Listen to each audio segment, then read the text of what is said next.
ہیں انشاءاللہ، تو آپ لوگ ضرور سنیے گا۔ اب سبق نمبر 2 کا خلاصہ کرتے ہیں انشاءاللہ۔ تو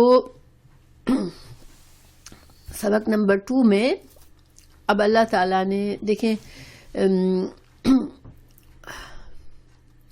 اللہ تعالیٰ قرآن کی صفات بتا رہے ہیں، ٹھیک ہے۔ پیچھے اللہ تعالیٰ نے بتایا کہ قرآن اللہ نے نازل کیا ہے، تو یہاں پر اللہ تعالیٰ قرآن کی صفات بتائیں گے، اور یہ ساری آیات ایک دوسرے سے جڑی ہوئی ہے، سبجیکٹ سارا بہت ایک دوسرے سے تعلق رکھتا ہے، کیونکہ قرآن جو علماء یہود اور نصارہ کے آئے وہ بھی اللہ کے کتابوں کے علم رکھنے والے تھے نا، تو اللہ تعالیٰ بتا رہے ہیں کہ اللہ کی کتاب سے علم بھی حاصل ہوتا ہے، لیکن جن کے دل خراب ہوتے ہیں وہ ٹیڑھے پن میں بھی مبتلا ہو جاتے ہیں اور گمراہ ہو جاتے ہیں۔ تو اس کی وجہ اللہ تعالیٰ بتا رہے ہیں کہ اللہ تعالیٰ نے اس قرآن کی خصوصیت بتا رہے ہیں، وہی اللہ ہے جس نے تجھ پر یہ کتاب نازل اتاری، جس میں واضح مضبوط آیتیں ہیں جو اصل کتاب ہیں، اور بعض متشابہہ آیتیں ہیں۔ بس جن کے دلوں میں کجی ہے وہ تو اس کی متشابہہ آیتوں کے پیچھے لگ جاتے ہیں اور فتنے کی طلب اور ان کی مراد کی جستجو کے لیے ان کے مقصد کیا ہوتا ہے، پیچھے پڑنا۔ ان متشابہات کے پیچھے کیوں پڑتے ہیں؟ تاکہ وہ کہیں سے فتنہ ڈھونڈے، کوئی ایسا طریقہ نکالے جس سے وہ کوئی فتنہ کھڑا کر سکے، اور اس کے پیچھے ان کے مقاصد کا ان کے برے مقاصد کو حاصل کرنا ہوتا ہے۔ تو حالانکہ حقیقی مراد کے سوائے اللہ تعالیٰ کے کوئی نہیں جانتا، لیکن جو اللہ تعالیٰ نے قرآن میں متشابہات آیات ڈالی ہیں اس کا حقیقی معنی تو صرف اللہ ہی جانتے ہیں، ٹھیک ہے۔ لیکن پختہ اور مضبوط علم والے کیا کہتے ہیں کہ ہم تو ان پر ایمان لاتے ہیں، یعنی جن کا ایمان مضبوط ہوتا ہے وہ کہتے ہیں قرآن میں جو آیا ہم اس پر ایمان لاتے ہیں، اور یہ ہماری رب کی طرف سے ہے، اور نصیحت تو صرف عقل مند ہی حاصل کرتے ہیں۔ تو یہاں پر جیسے کہ میں نے بتایا پچھلی سے تعلق کیا ہے، پچھلی آیات سے، آیت 6 تک سے، کہ اللہ تعالیٰ ہمیں یہاں ایک طرح سے وجہ بتا رہے ہیں کہ لوگ علم کے باوجود کیوں گمراہ ہوتے ہیں۔ تو چونکہ اللہ سبحانہ وتعالیٰ اس دنیا میں ہمارا امتحان بھی ہے، دیکھیں ایمان کے ساتھ امتحان لازم ہے۔ ہم صرف کہتے ہیں ہم مسلمان ہیں وہ کافی نہیں ہوتا، ٹھیک ہے۔ تو امتحان اللہ یہ اصل حکمت جانتے کہ قرآن میں اللہ نے کچھ آیات ایسی بنائی ہیں جو کہ محکم ہے، جن کا معنی بالکل واضح ہے۔ محکم آیات کیسی ہوتی ہے میں آپ کو بتاؤں کہ وہ حکم کا مطلب ہوتا ہے پختہ، واضح، حکمہ سے محکمات بنائے، محکم، ٹھیک ہے۔ تو حاکم کو بھی حکم سے ہا کاف میم سے ہی بنتا ہے، اور حاکم کون ہوتا ہے؟ جو کنٹرول کرتا ہے، جس کے ہاتھ میں کنٹرول ہوتا ہے۔ تو ایسی آیات جن میں احکامات اور قوانین پائے جاتے ہیں، کیونکہ دیکھیں کسی بھی ملک کو، کسی بھی قوم کو کنٹرول کرنے کے لیے قوانین بنائے جاتے ہیں، احکامات ہوتے ہیں۔ ہم آج کینیڈا میں رہتے ہیں، ہم کو کچھ لاز فالو کرنے پڑتے ہیں، جبھی تو اس ملک کا انتظام چلتا ہے۔ تو اللہ نے اس دنیا کے انتظام کے لیے، انسانیت کے فلاح کے لیے بھی قرآن میں محکم آیات بھیجی ہیں، جو کہ اس میں احکام اور قوانین ہے کہ ہمیں اللہ کا قانون کس طرح سمجھنا ہے، مسائل بیان کیے گئے ہیں۔ تو یہ آیات محکم ہوتی ہے، واضح ہوتی ہے۔ جیسے مثال کے طور پر اقیم الصلاۃ، نماز قائم کرو، تو اس کا کوئی اور مطلب نہیں نکلتا کہ اچھا اس کا مطلب کچھ اور بھی ہو سکتا ہے۔ اس کا مطلب واضح اور کلیئر ہے کہ نماز قائم کرنی ہے ہم کو۔ اسی طرح روزوں کی آیت ہے، اسی طرح حج کی آیت ہے، تو اس میں کوئی شک و شبہ نہیں ہوتا، ہمیں پتہ ہوتا ہے کہ ہمیں یہ کام کرنا ہے، ٹھیک ہے۔ یہ احکامات ہیں، واضح ہیں بالکل۔ لیکن اسی طرح جب پچھلے انبیاء کے حالات اللہ نے بتائے قرآن میں، پچھلی قوموں کے حالات بتائے، تو یہ سچے قصے ہیں، اس میں کوئی شک شبہ نہیں ہے۔ اللہ تعالیٰ ہمیں بیان فرما رہے ہیں کہ ایسا ہوا تھا، اور ہمیں بس ایمان لانا ہے کہ ہاں واقعی میں یہ باتیں ہوئی تھی پچھلی قوموں میں، ٹھیک ہے۔ تو اب ان آیات کو محکم کہتے ہیں کہ اس میں کوئی کسی قسم کا کوئی اور مطلب نہیں نکالا جا سکتا۔ لیکن متشابہات آیت کیسی ہوتی ہیں جو کہ ایک تو یہ کہ ملتی جلتی ہوتی ہے باہم. شبہ سے دو معنی ہوتے ہیں, ایک تو مشتبہ ہونا اور یا مشابہت رکھنا.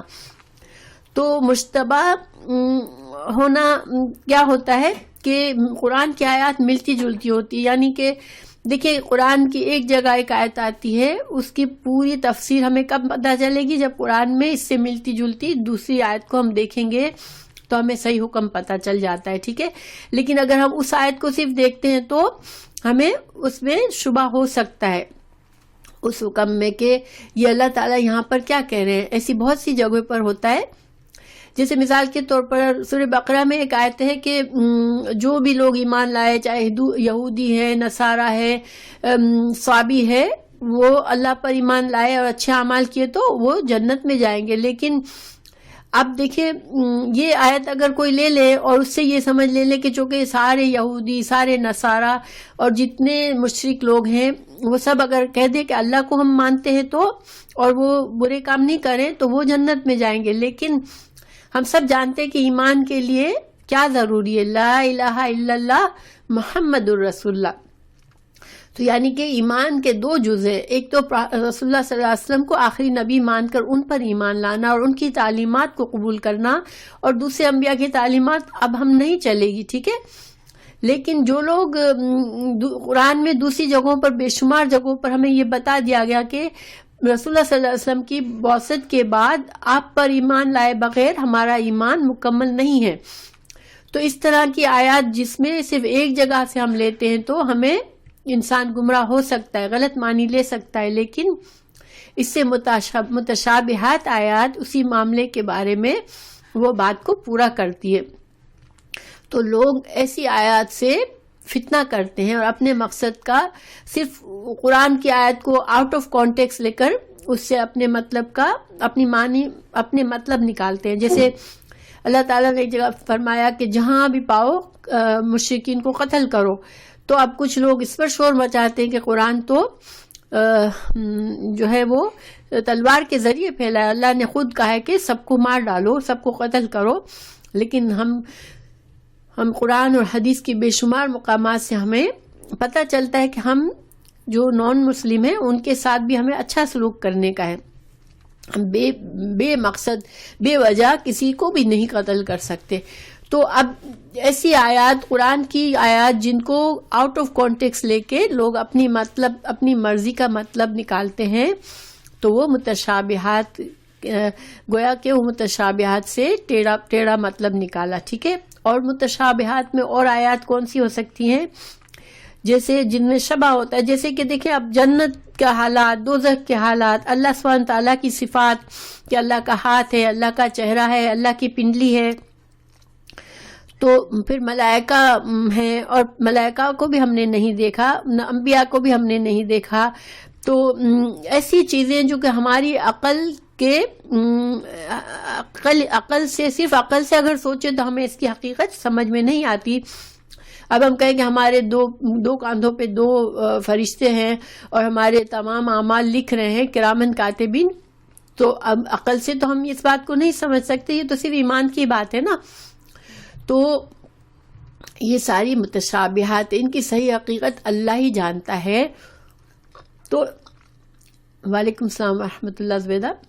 تو اب اللہ تعالیٰ یہاں پر فرما رہے ہیں کہ اللہ نے دو طرح کی آیات قرآن میں رکھی ہے اور یہ اس کی حکمت اللہ ہی جانتا ہے کہ لوگوں کا امتحان ہے, اس میں ایمان کا امتحان ہے.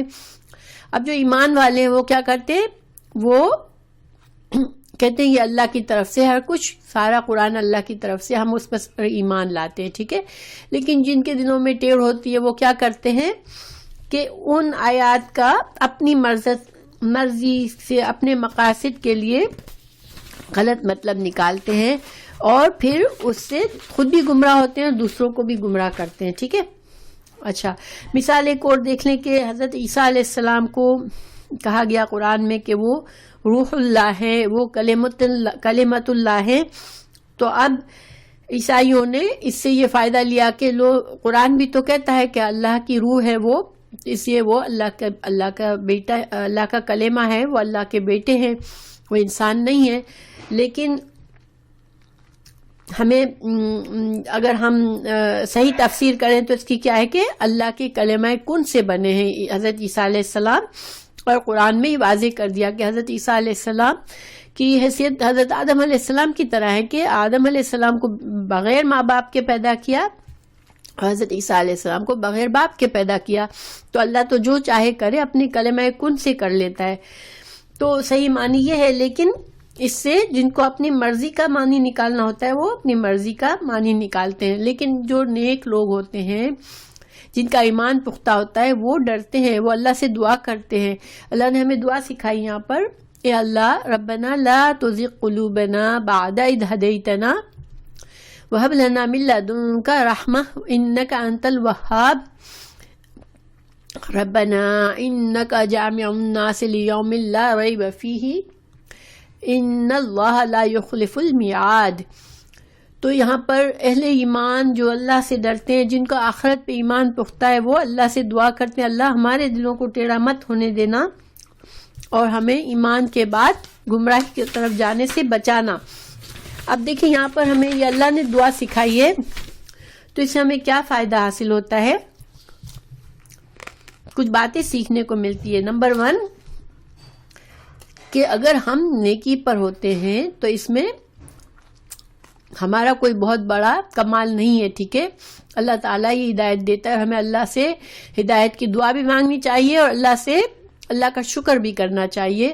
ہدایت اللہ دے تو کوئی فخر کی بات نہیں ہے کہ اوہو میں تو بڑا نیک انسان ہوں، بلکہ اور جھکنے اور عاجزی کرنے کی بات ہے کہ اللہ نے مجھے چن لیا، اللہ نے مجھے ہدایت دے دی، اور اللہ سے مزید ہدایت مانگنی ہے، کیونکہ انسان ہدایت کے بعد بھی گمراہ ہو سکتا ہے. اگر اس کے اندر غلط خیالات آ جاتے ہیں تو وہ، اگر اس کے اندر اکڑ آ گئی، اس کے اندر غرور آ گیا، تو پھر وہ گمراہ ہو سکتا ہے. کیونکہ دیکھیں عیسائی علماء جو تھے، ان کے پاس علم تھا اللہ کی طرف سے، لیکن وہ غلط تھے. وہ اپنی دنیا کے اس میں پڑ گئے، اپنی بڑائی میں رہ گئے کہ کہیں ہماری بڑائی نہ چلی جائے. اگر اس نبی کو ہم مانیں گے صلی اللہ علیہ وسلم کو تو ہماری بڑائی چلی جائے گی. تو اللہ نے ہمیں یہ بات سکھائی کہ ربنا لا تزغ قلوبنا بعد اذ ہدیتنا وہب لنا من لدنک رحمہ انک انت الوہاب.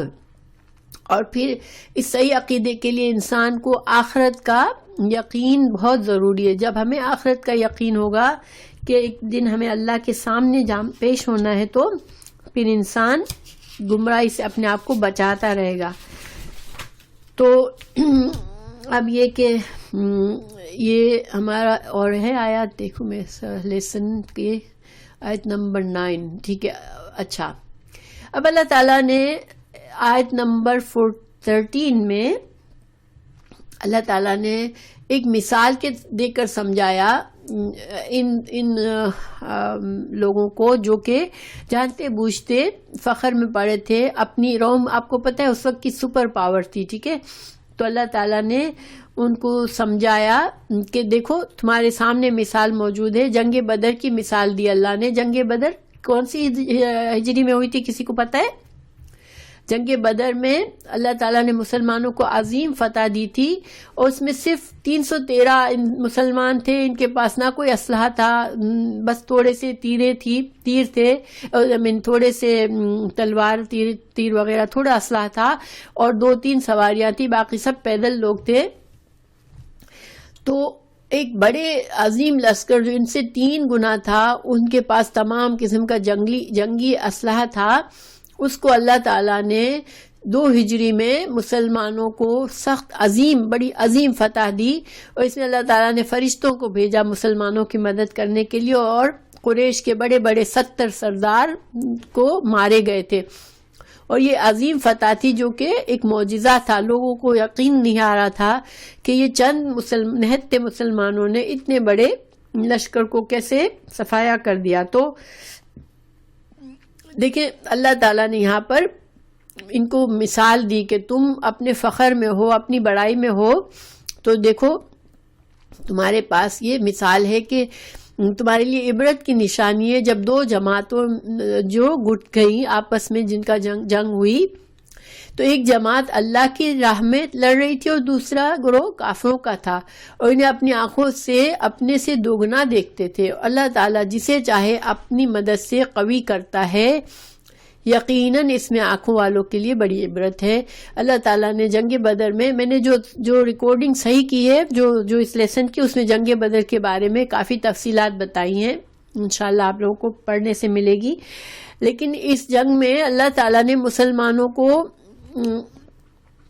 جب جنگ سے پہلے مسلمان چونکہ بہت تھوڑے سے تھے تو ان کو کافروں کو بھی جیسے بس اتنا ہی بتایا جیسے کہ ہم سے بس ڈبل ہے، زیادہ نہیں ہے، لیکن کافروں کا لشکر مسلمانوں سے 3 گنا تھا. اسی طرح جب کافر قریب آئے تو ان کو اللہ تعالیٰ نے ان کے دلوں میں رعب ڈالنے کے لیے مسلمانوں کو دگنا بتا دیا، جیسے وہ آنکھوں سے دیکھ رہے تھے کہ یہ ہم سے کہیں جیسے بہت بڑا، مسلمانوں کی ایک بڑی تعداد لڑنے کے لیے آئی ہے، لیکن یہ اللہ تعالیٰ نے ایک طرح سے ان کے دلوں میں رعب ڈالا تھا.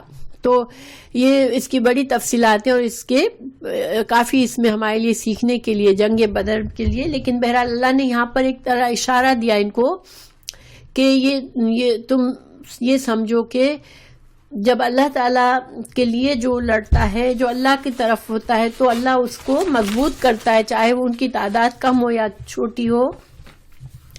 اور یہی ہوا. روم کی اتنی بڑی حکومت، سپر پاور تھی آپ صلی اللہ علیہ وسلم کے زمانے میں، لیکن صرف 10-12 سال میں حضرت عمر فاروق کی خلافت میں مکمل طور پر ان کا خاتمہ ہو چکا تھا. تو اتنی بڑی سپر پاور اتنے شورٹ ٹائم میں بالکل مغلوب ہو گئی تھی. تو یہ اللہ سبحانہ وتعالیٰ جو چاہے کرے، ٹھیک ہے نا. اللہ کی طرف جو جماعت اللہ کی طرف ہے وہ ہمیشہ غالب آنے والی ہے، بشرطے کہ انسان اللہ کی طرف بلیو کرے اور اپنی نیت کو صاف رکھے، تو پھر اس کے لیے اللہ تعالیٰ آسانی کر دیتا ہے. تو انشاءاللہ یہ دو سبق کا خلاصہ ہو گیا.